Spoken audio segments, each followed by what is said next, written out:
আমরা ঢাকা আইনজীবী সমিতি বিক্ষোভ মিছিল শেষে আজকের এই বিক্ষোভ প্রতিবাদ, সেই প্রতিবাদের সংগ্রামে সভাপতি, ঢাকা আইনজীবী সমিতির সভাপতি জনাব খুরশেদ মিয়া আলম, সংগ্রামী সাধারণ সম্পাদক সৈয়দ নজরুল ইসলাম, আমাদের সম্মানিত সভাপতি সাবেক, সম্মানিত সাধারণ সম্পাদক সাবেক, সিনিয়র আইনজীবী রণাঙ্গনের বীর মুক্তিযোদ্ধা মহসিন মিয়া এবং আমাদের পাবলিক প্রসিকিউটর মহানগর জনাব উমর ফারুকি সাবেক সাধারণ সম্পাদক সহ মুসলিমউদ্দিন জোসেফ, হযরত আলী, আলী ইসলাম খান বাচ্চু,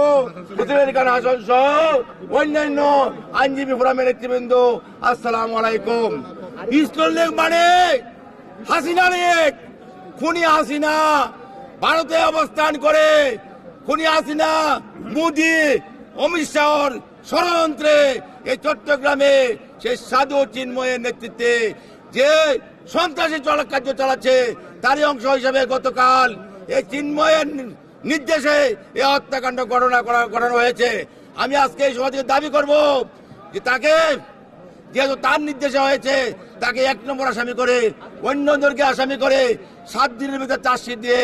আগামী 15 কার্য দিবসের ভিতরে সবাইকে ফাঁসি দিয়ে এবং এই সংগঠনকে অযোগ্য নিষিদ্ধ ঘোষণা করে